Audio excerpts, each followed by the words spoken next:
Today, I'm absolutely delighted speaking to Konrad Sanders. He is the CEO of the Creative Copywriter, a content strategy and copywriting agency that blends lateral thinking with the science of strategy. Konrad, big warm welcome. Thank you. Thanks for that warm welcome. I'm delighted to be here. So thanks for having me, Jenny. Well, thank you for taking the time to talk to me today. Obviously, one of the reasons I want to invite you on, Konrad, is to kind of get your kind of observations around what's happening with AI and how it's disrupting copywriting particularly. But before we get into questions around AI, it would be great just to spend a couple of minutes just on you, the creative copywriter. You know, who do you serve? How do you help your clients?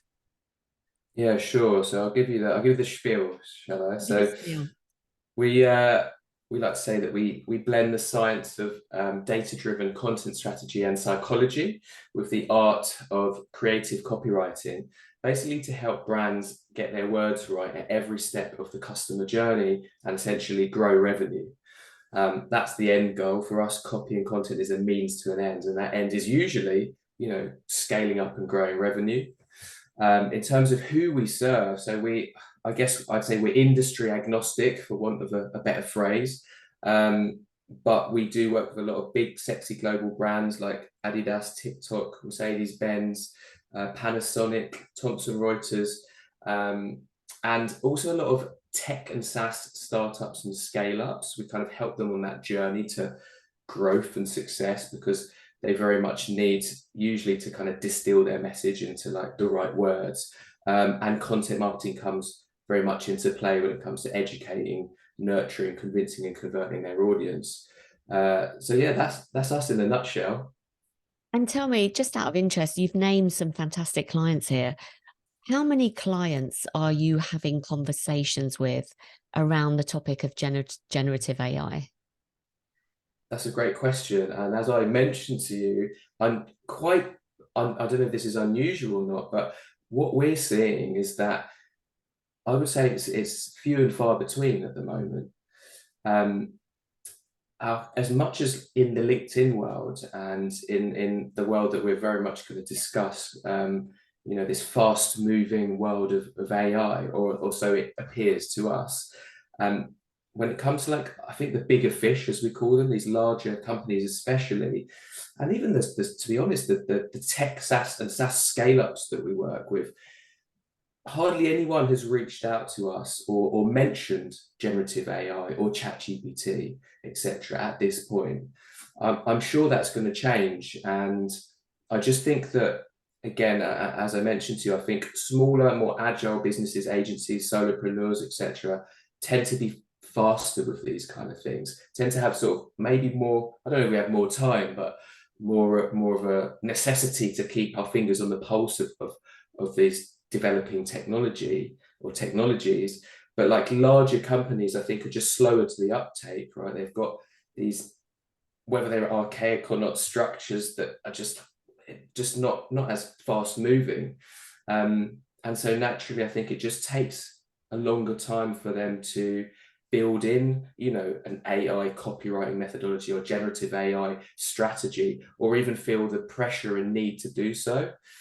But as I think we're going to delve into in this episode, for us, we believe it's very, very important for us and for other agencies to embrace the technology, to really understand the strengths and limitations, and to future-proof our jobs and our agencies, and to ideally be, for us at least, to be the ones that will be the advisors when our clients do understand that they need to look at how AI can save time and improve processes and improve the output of whatever they're doing. So we want to be the advisor. We want to be the curator. We want to be the ones that are at the forefront of the discussion and really get it and really understand it, so that the value of our agency is A, not lost, and B, perhaps even more valuable, because I think there's a huge opportunity here, much like the dot-com revolution, right? If you're not burying your head in the sand and you're embracing it and at the forefront of this discussion and understanding, I think there's big opportunities for agencies that are doing so. I echo everything you've just said. I was like furiously nodding along as Yeah. you said all that. Because that was one of the reasons I invited you, because I noticed on LinkedIn particularly, you were at the forefront. You've come out with a weekly newsletter about AI and how it's affecting copywriting, kind of opening your doors of your agency, talking about how you're using it, what you're spotting. Obviously, you're part of a group that I'm in, where we're all sharing information and latest news. So I've seen that, and I think I applaud you for that, because I think, worryingly for me, I've seen a lot of agencies that are just not adopting it quick enough. And I think you're right. We need to be at the forefront, because it's not going away. So you said that you're embracing it. I'd love you to share how you are embracing it in your agency. Yeah, sure. I'll start by saying that for us, it's not a new thing. It's not a, something that just we've all of a sudden kind of been working towards because of ChatGPT, being launched in November. We have understood for many years that AI is developing and large language models are improving. And again, in order to future-proof the agency, it was very important for us to keep a close eye on those developments. For example, GPT 3.5 has been around since 2020, and I think GPT-4 since August 2021, if I've got that right. So we've had a good understanding of what it could do, and there are certain AI copywriting tools that have been around for a few years using GPT 3.5, so Jasper and Copy AI. We haven't felt threatened, and I will kind of delve into that in a bit. But that first point is that what happened was OpenAI obviously released this free tool, and the functionality of this chatbot, the fact that it feels like a very human conversation, and the fact that it was free, obviously just blew up the internet, right? And millions, if not billions, of people are now using it. And what that's done is it's opened the eyes of the world to how far along we are in this AI and large language model kind of journey. And what that's meant for us as an agency is that it's basically meant that the perception of the value of our agency kind of is at risk of changing, or it is potentially changing. And what that's meant is that we've had to move faster, right? Basically what happened in November, ChatGPT being launched and all this hype and buzz, it means that naturally it's forced our hand in a way to not just keep an eye on the industry, but really, really try to embrace it, build it into our value proposition, talk about it, share our learnings, etc., as you mentioned. So now I'll actually answer your question now. So how are we embracing it? I'd say in two main ways. So the first way is by going through a very well-defined process of use case testing. So we like a kind of scoring matrix at the Creative Copywriter. We love kind of taking, again, that kind of scientific approach to things. And we've built out, this spreadsheet with many tabs. What we've done is basically broken down or segmented every deliverable that we offer as an agency, from buyer interviews at that research phase, so interviewing the customers of our clients, and following a certain methodology there, through to brand DNA workshops. We've got different workshops there, content strategy workshop, through to writing a long form SEO blog post. And then what we've done is broken down each of those deliverables into granular steps. And as an example, long form blog posts, you might think it's just a case of writing a bunch of words on a Google Doc. The reality is there are so many steps before and after the writing the meat of the content that are crucial in order to get the kind of success that we need to deliver our clients.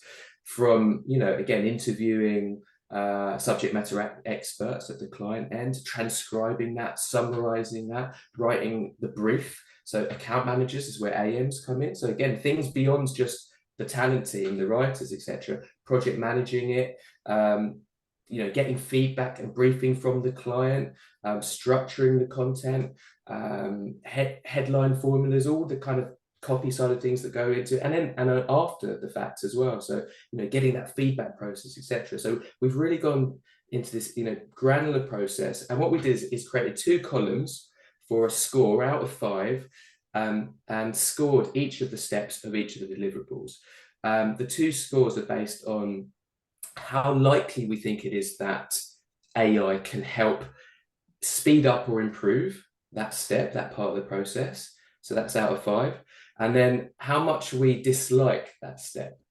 That's the second one. And I think that's quite an interesting one, because for us as an agency, it's not just about profitability, right? We're not just here. We're also growing like a great culture and a team of people that we love and that want to, as you know, Jenny, like it's crucial to have like a team that are infused, that are enjoy working, enjoy what they do.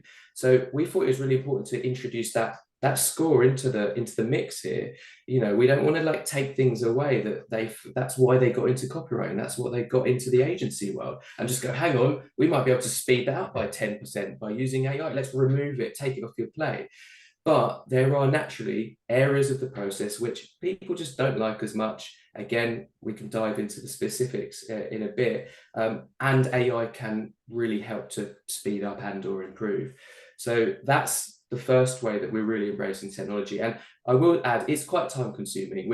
I haven't got a huge amount of results to share at this very point, because we're in the middle of the process. And the second way that we're really embracing AI is, I'd say, through our kind of philosophy in a way, in terms of what we think the future of copywriting looks like, what we believe in, and by that I mean, for us, we believe that the future of copywriting is very much collaborative, man and machine, right? It's less a case of, there's the ChatGPT route where and some people say, oh, you just need to be a prompt engineer, write a couple of sentences and you can write an amazing white paper, etc., or a homepage. And I'll dive into why I don't think that is the case. The technology definitely isn't there, and we don't believe it will get there. But we believe it's very much, the future is a collaboration between AI and humans, and that's where you'll get the best results. And based on that philosophy, we've been partnering with and having discussions about partnering with certain AI labs. There's one in Israel called A121 Labs, who developed Jurassic One, that's their own large language model, and certain tools like word tune spices, etc., all of which are based on this shared philosophy that we have, that it's a collaboration. So again, unlike prompt, here's a 15,000 word blog post, it's much more of a word tune spice as an example, much more of a back and forth, a sparring partner. And so they're developing these really cool, really interesting tools that, for us, we believe that's the future of copywriting, rather than let's, replace the need for a copywriter with AI. Fascinating stuff. And I'm sure loads of people are taking notes. Let's just go back a step, because I think this is really interesting for those agencies listening, the way you've approached kind of auditing what you're doing currently, all the services you provide, breaking down the steps. And then you've asked yourself the question, can this be replaced by AI? And do we want it to be, or is it something we like to do? Because I think you've got a really good point. People get into writing because they love writing. They love the process. So when you've finished that spreadsheet, and I get that it's kind of work in progress, have you started to kind of identify those micro steps that you could use a tool for?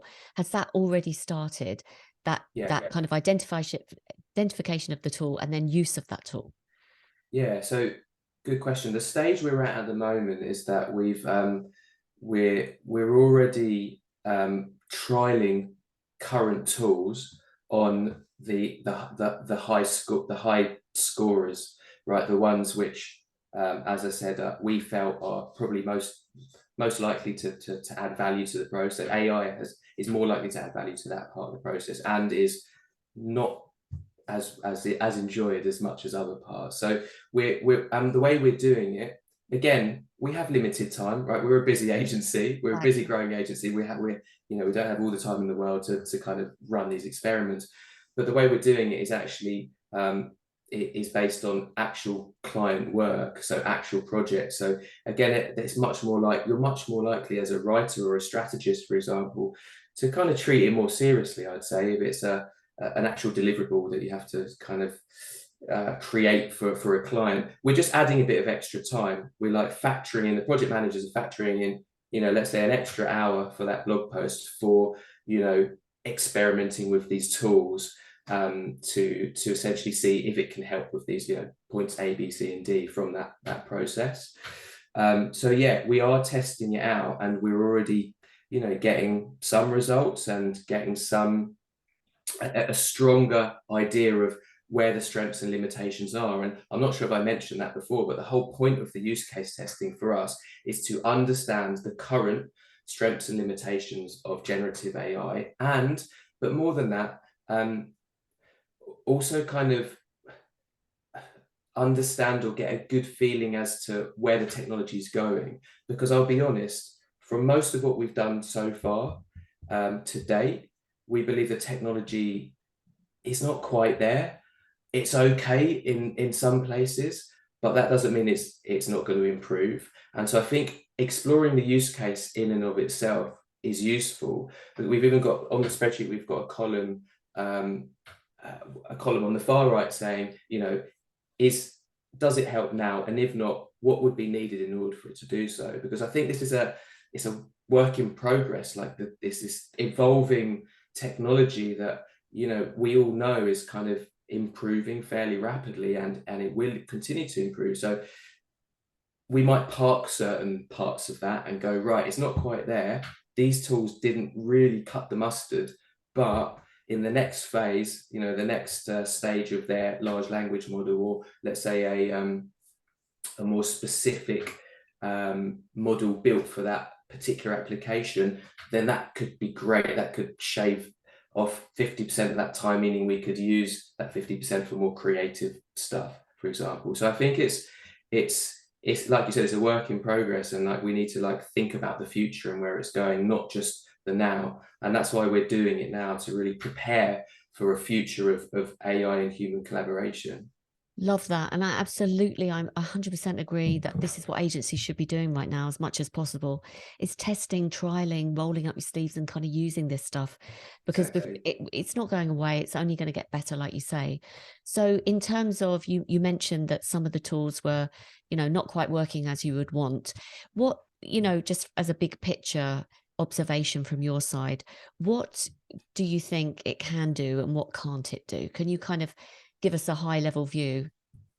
Yeah, sure. Again, I'm speaking to the copywriting world, obviously. In terms of generative AI, we're expanding with LLMs, right, large language models, and I think I can break it down in terms of where we've seen the value at the moment, in terms of what it can do and what it can help and is helping us with already. Research, first of all, that's an area, and I think I can break that into two subsets, if you will. So research in terms of like, and this is ChatGPT, for example. It's almost like having a subject matter expert that you can quiz, right? And that's extremely valuable when we're doing research into an area, especially a new field. As an industry agnostic agency, we have to, work with clients that are in, new different industries, and have to kind of quite quickly learn those industries in depth, the ins and outs of them. And obviously, we try to talk to subject matter experts at the client end, but they're not always available. It's difficult to lock down those calls, etc. Sometimes you need to do desktop research to supplement it. And naturally, Google search is great in a sense, but it's almost like quite one-dimensional. You'll read an article and that's it. You take what you can from it. But imagine having someone there that you could dig around and ask further questions. So, whether it's the US medical world, and that popped to mind because we've got a new client that we're delving into that area, and you can ask around. It's imagine that thought leader, that expert that's written that blog post was actually there answering questions when you wanted to dig deeper. That's very, very useful in terms of like getting your head around a topic. So more of a kind of two-dimensional back and forth.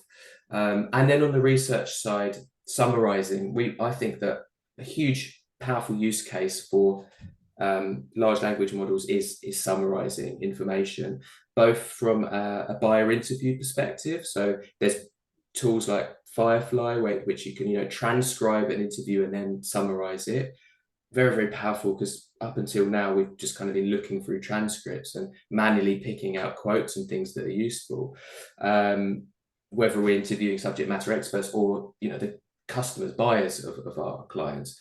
And also summarizing articles online. So Firefly has the option. Again, the technology's almost there. It's okay, right, for that side of things. But I think that ChatGPT, if the article is not too long, you can kind of copy and paste into there and say, give me the key points. And that's very, very powerful. So research is one. I'd say that brainstorming and inspiration, and almost that kind of aligns with like removing writer's block in a way. So, we use it for, if we're writing headlines, for example, we can say, ChatGPT, give me 20 other options, for example. And sometimes it's not quite there, but it will just give you inspiration, food for thought, enough to kind of get you moving, and you can edit it and chisel it and get that piece of that headline or that CTA or something that you need. And so I think it's really helpful in that case.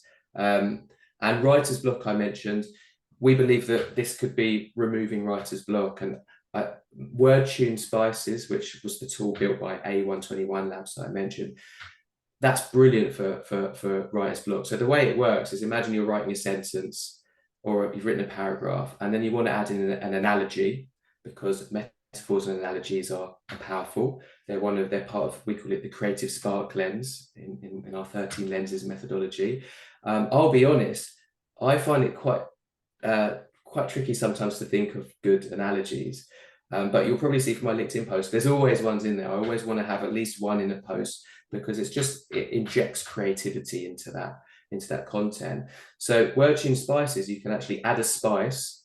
You can click the plus sign and go, I'll add an analogy, and it kind of looks at the previous paragraph and it gives you options. So if you don't like the first one, you can slide to the right and get different options. And sometimes the wording is perfect, and there you go, just insert. Sometimes it's food for thought. It inspires you to create another analogy, and it just removes that writer's block. And it also helps with, you can also add in a fact, for example, and it will gather a fact or a stat to support what you've just written, or a counter argument. So it's a great, our writers love the tool, WordTune Spices, as more of a back and forth kind of sparring partner. And I'd say that, what have I mentioned? I think 3 things. So I'd say the admin tasks as well. So where we're really seeing value is kind of all of the things that you do as an agency beyond the actual service offering, in a way, right? Summarizing an email chain, or summarizing a call that you've had with a client, sending out those more functional comms and emails. That's all going to factor into the agency profitability, isn't it? That's all time. Time is money. So there's all the areas around, in our case, writing copy or creating strategies for clients, where it can potentially speed things up, which is, we're seeing as being really useful. I think I agree with you. I think, just as you said, research, inspiration, getting over writer's block, and how amazing that you can also get analogies and metaphors. And tell me about this inserting of facts or statistics. How accurate do these tools tend to be? Do you have to then double fact check them, or Yeah, I think if it's a reliability is a big thing for us to mention, because, as I don't know if most people know, but the people who are involved in this world know that it's not 100% reliable. And OpenAI claim that GPT-4, which is the supposedly most accurate and most powerful large language model available at the moment, is between 70 and 80%, I believe, accurate. So while AI developers might think that's brilliant, because in terms of the progress of the technology, wow, we've come so far, if you think about it, that's a huge amount of like inaccuracy, and also what they call hallucinations. If you've played around with it enough, you'll see that it makes stuff up in order to satisfy you. You can ask, the other day we asked about my other half, Nitsan. Tell us about Nitsan, and it kind of, so she's the managing director of the Creative Copywriter, and it just made up this whole backstory. So it got one paragraph, it literally just made it up. And so, yeah, it hallucinates. It's not, it's 70 to 80% accurate. I'll be honest, even if there was 5% inaccuracy, that might even be even more dangerous in a way, because then you might be relying on it to be 100% accurate. Oh, it's accurate enough. And if you're putting out content and you're supposed to be a thought leader, an expert, and it's making things up that are inaccurate, that could be very, very damaging and dangerous for a brand, even from a legal perspective, right? You've seen that there have been kind of court cases are starting to emerge, right? People, individuals, and companies are trying to sue OpenAI because of these hallucinations, whereby it's making stuff up which is inaccurate, and it's very risky and very dangerous. So back to your point, yes, you definitely should fact check. Currently, ChatGPT doesn't cite the source, but that's going to change quite soon, I believe. WordTune, which I keep mentioning, it does cite the source. So it brings in the stat, it cites the source, and yes, it's very important to go check it out, much like you would before the days of AI, right? You need to fact check. It's important if you want to have a reputable, authoritative brand. And you're right. I think because this is happening and moving so quickly, the rules are kind of shifting as we go. And like you, I was listening the other day about, where have these large language models scraped the data from? Well, a lot has come from the internet, a lot of which has been copyrighted. So they've picked all that up from all these different places and are regurgitating it. So what's going to happen there? Could there be lawsuits in the future when the copywriting agents, sort of authorities, catch up with it? Do you think that if you do generate something using generative AI, you should mention it in the copy? Have you got any thoughts around that? Because I've seen that mentioned a couple of times. Yeah, that's a good question. I've seen, I can't remember the name of that publication that have started just for certain topics are using generative AI, ChatGPT, to create without even editing, and they've mentioned using it. From an ethical standpoint, I don't know. I'm not sure if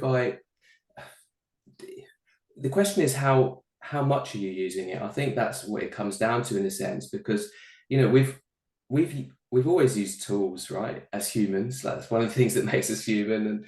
And like I said, I think the future of copyright and content creation will be more collaborative. So if I answered that question and said yes, I do think you should mention it, the question is, where do you draw the line, right? If you've used WordTune Spices just to kind of unblock writer's block or add a few bits and pieces here and there, then I'd say no, probably not. Or if you've used it for as a sparring partner, or maybe even creating some structure or a first draft generator which you've heavily edited, I'd say no.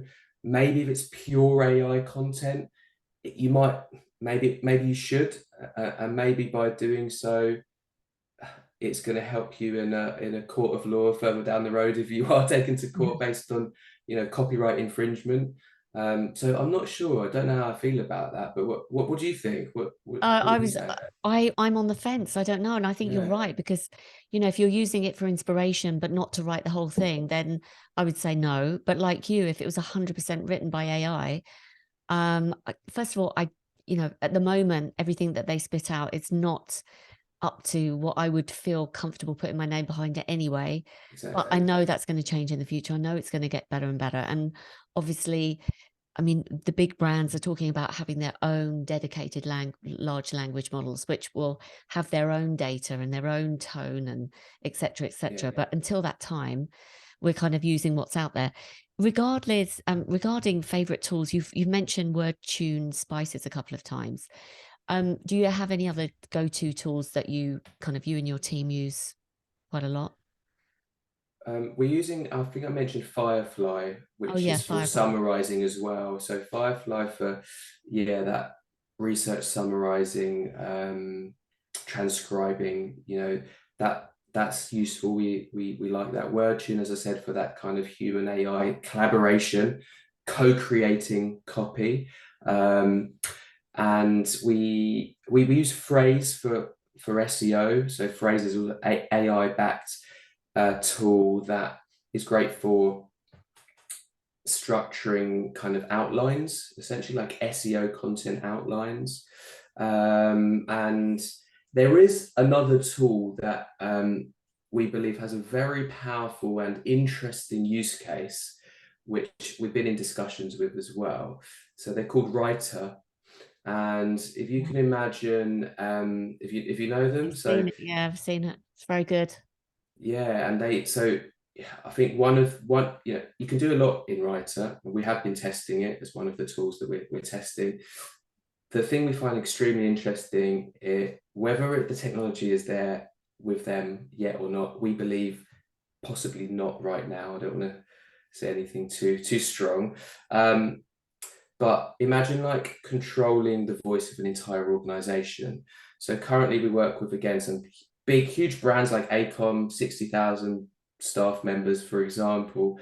And when it comes to the daily comms of all of the people within that organization, sales reps, customer service people, etc., writing social posts, writing emails, um, as a tone of voice agency, the only way we can currently help solve the challenge of keeping consistency across tone of voice and making sure people aren't slipping up when it comes to their CSR messaging and stuff like that. The only way we can really do it currently, pre-AI, it was through creating tone of voice guidelines, right? And training. Two things that we offer. They're great, brilliant. It's very important to create tone of voice guidelines, but the reality is they sit in the marketing department folder somewhere, right? Are the salespeople using it every day? No, they're not. And training, you do it once off, great, and then it kind of people forget how to write and what they should be kind of adhering to. So Writer have kind of come up with this brilliant use case or application even for their large language model, which is a specific one built on business writing. And that's essentially like a Grammarly for, if you know Grammarly, like imagine a Grammarly for a whole organization whereby you're getting recommendations, not just based on, typos and grammars, but based on not writing on tone, not getting that sustainability messaging right, etc. And we find that very interesting. And that's why we immediately reached out and said, hey, let's talk. Because we build tones of, voice, and we work with big organizations. And we are looking at potentially becoming like implementers and the ones that could almost like sell it in, implement it, manage it, create the guidelines, use our 13 lenses as well, our framework, as well as creating the brand tone and guidelines, etc. And then looking at analytics as well. And it's just, we find that very exciting because suddenly it's like expanding our value proposition to an area and a territory that we hadn't really thought we could get to in the past, and meaning that we could offer more value as an agency. How would that work out commercially? Sort of getting straight to the point, like writer.com, you've got the skills, the experience, the know-how, you've got your signature kind of process. They've got a tool, you approach them, you're helping them develop it, but then what's in it for you? Does that mean you become an authorized user or? Yeah, so I guess it's like the early days of being a HubSpot agency, Got a it. partner. So their subscription, like which will probably come as no shock to everyone, like software as a service, right? So there's an implementation fee for the company and an ongoing fee. The way it works is that we would get a percentage of that, but way beyond that, we would look at charging for all the time for kind of managing, implementing, building the strategy, the tone of voice, etc., and reviewing analytics. And I guess we would become that, sort of like managers of your organization's tone of voice in a sense. So yeah, I suppose there's two ways of pulling in revenue via just the commission that we would make, and then actually being, charging for our time as that almost like a consultancy in a sense. And so yeah, very interesting. We've been testing it. Right now, from what we tested, it didn't quite deliver on certain points. I'm sure it's going to improve. And again, the application is very interesting, because whether it's Writer or another lab, there's something there. And we're just at the moment dabbling in different areas, having the right conversations. What I will say, because I know I've mentioned like moving quickly and embracing things and building into your value proposition. I want to say that it's important to move quickly but smartly, right? And I think that right now there are hundreds of, if not thousands, probably hundreds, let's say, of different tools out there being developed using GPT-4 and other LLMs for very specific different little applications. And I know lots of agencies and individuals kind of like going after all of them and testing all of them. And what I think there's a bit of risk there. And the risk is that we think that, well, we're pretty sure that the giants like Microsoft and Google very soon, and there'll be some teaser videos out, are going to be building in the functionality of most of these kind of scattered applications into the workspaces that we already use. So, if you've seen kind of Google Workspace recent video where they give a little teaser as to, oh, you're going to have a little buddy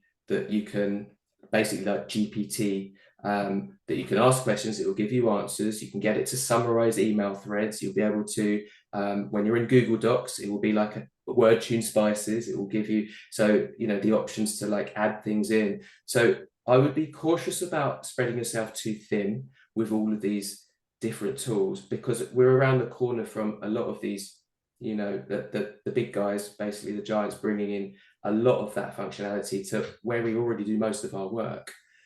So I think that's important to keep in mind. Yeah, I'm 100% agreeing with you. I think it's Microsoft Copilot of kind of going to be launched, and that's going to wipe out a lot of these tools. Because let's face it, there's a rush at the moment for all software tools to incorporate AI quickly. And obviously, with the giants, as you say, it's just going to obliterate a lot of those companies. So it'd be interesting to watch. What other pieces of advice do you have for agencies? Because I think that was really good advice. Any advice from your side that are agencies that are really nervous about this, thinking, oh my God, I'm going to go out of business? Yeah, I mean, we've all thought it probably at certain points. I'd say like my advice is perhaps in a sense following our footsteps if you haven't already. Like first step is acknowledgement, right? Acknowledge that this is happening. Don't bury your head in the sand.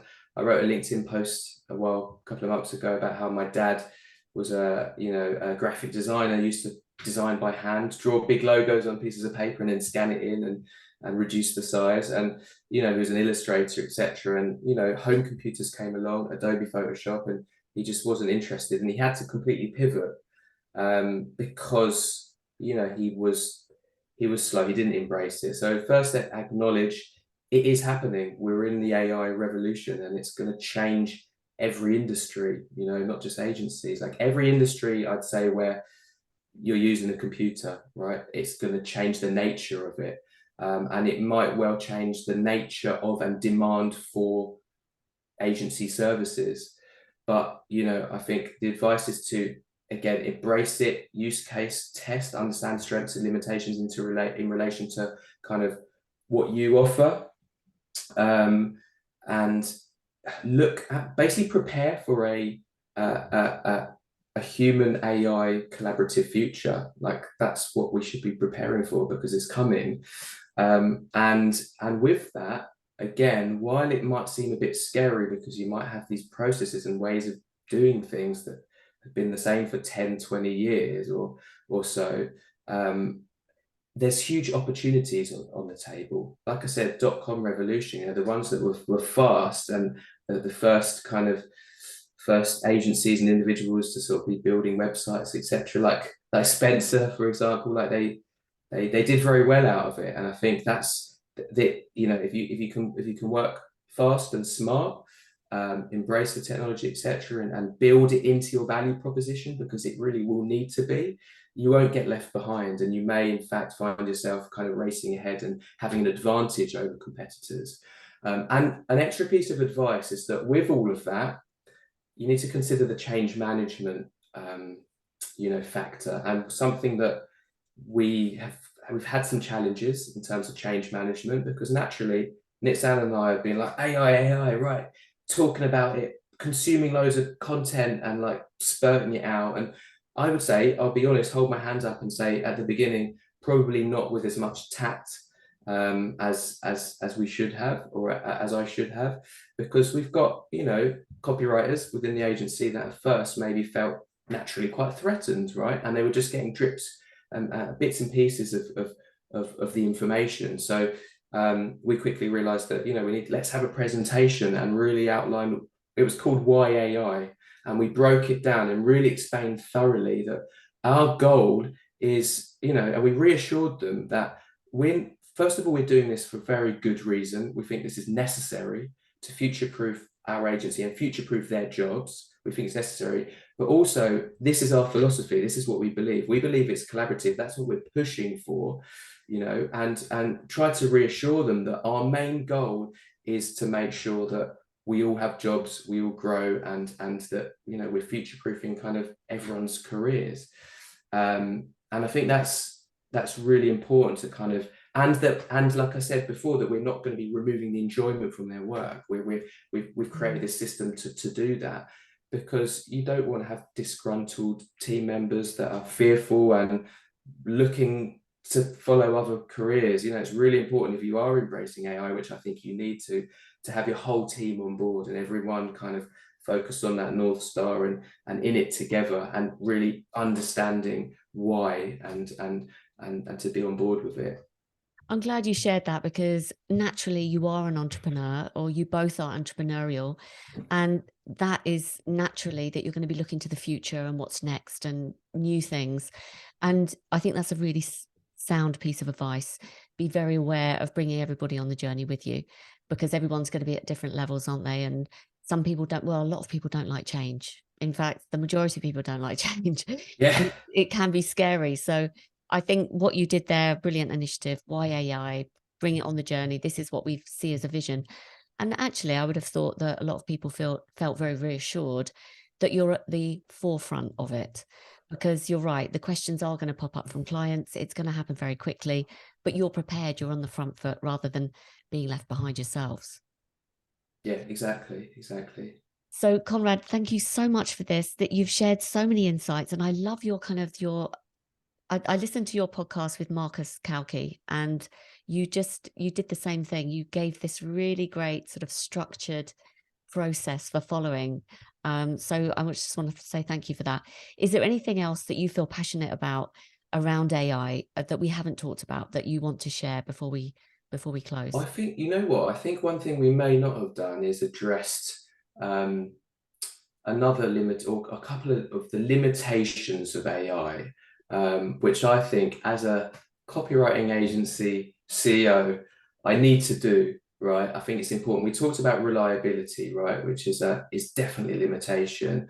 I would like to add that very, very important is that the way, again, I'm not an AI expert in terms of the technology, right? I'm a copyright and content strategy expert and AI informed, right? And I feel like I could speak from a voice of authority when it comes to the relationship between AI and copywriting at the moment.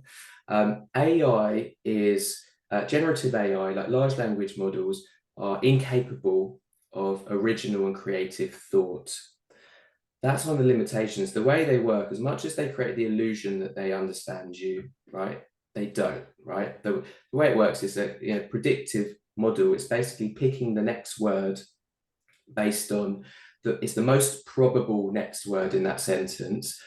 Sometimes 100% most likely, sometimes 80 or 70% most likely, in order to introduce variability, so it doesn't end up with the same thing every time. But by doing so, I lost my train of thought there. No, it doesn't have original thought. I love it. Carry on. There we go. It doesn't have an original or creative thought. So yeah, it's based on the data it's been fed with, which is in the case of GPT 3.5 and 4, it's one model to rule them all. So it's been fed on the internet, everything that's out there, and the prompt that you feed it with, right? So then it's just basically adding one word at a time, most probable thing, and by doing so, what it's doing is most likely to lead you to a place where you don't want to get to with copywriting. One of the key things that we try to avoid is cliches, right? Cliched copy just comes across as generic. It doesn't grab attention. It doesn't grip you. It doesn't differentiate you. All the things you really need to do to convert and to stand out in a busy, saturated marketplace. So by essentially it's averaging the internet, right? It's feeding you this generic sounding copy and content, and that's something we found time and time again when just prompting it, even when we've tried prompting it with like very long prompts, short prompts, etc., it kind of produces the same answers, right? Pretty much the same thing. And we ran an experiment where, like I said, we created these 3 different prompts from different accounts. One was like really intricate, one was like a one line, and one was in the middle, but basically asking for the same kind of thing. Write an article about content strategy best practices, or cutting edge, I think it's cutting edge content strategy techniques. And it basically just regurgitated the same article, slightly different wording. You can change the tone of voice, but essentially it's the same tips. So again, if you're imagine how many thousands of other people are asking for the same thing, and while the tone might be slightly different, using slightly different words, it's creating basically the same content, which means that the already very, very saturated world of content is getting more saturated, way more saturated, and will do. And it's also leveling the playing field. If everyone's using AI, everyone's at that same level. So what it means is that, again, I might be biased. Real creative copywriting, right? Real differentiation, real like critical and original thought will be even more needed than it was in the past, because we're hit with a tidal wave of sameness, copycats, saturation, because that's really how it works. Even if you ask ChatGPT, it will admit that it's not capable of creating an original thought. So I guess I'll leave you with that. And I'll tell you what, I'll leave you with a quote which came from someone who just commented on my post the other day. I'm going to try and remember it word for word. It was brilliant. He said, the best way to use AI for copywriting is by being a really good copywriter. Otherwise, garbage in, garbage out. And that's the truth of it. It's so true. And I'm so glad that you explained that, because I think I'm with you. You pick up a piece of copy that's written by a brand like Oatly, for example, and it knocks every other copy out of the water, doesn't it? It's just oozing personality. And everything I've read that you write, Konrad, and anyone listening should follow Konrad on LinkedIn, because your copywriting's off the charts good. It's so engaging. I always read to the end. It's just, so there's that absolute skill around it. So I just want to say a big thank you for coming on and talking about it, because it is this hot topic at the moment. And I think what you've done is kind of demystify it for a lot of people and calmed everyone down a little bit, I think, but also provided some tips for approaching it in the right way, in a measured way. So thank you so much. And if there's anyone listening, Konrad, that needs copywriting and wants to work with an agency, can you share the best way of reaching you? Yeah, sure. Well, first of all, you can connect with me on LinkedIn, follow and/or connect. So it's Konrad Sanders. Hopefully there'll be a link down somewhere. Yes, I will, yeah. And our website is creative-copywriter.net. So you can check out our online portfolio and have a dig around. I'm sure you will enjoy the website. And then, reach out through the contact form. Lovely. Thank you so much again. This has been an absolute joy. Thank you. Yeah, I've loved it. Thanks a lot.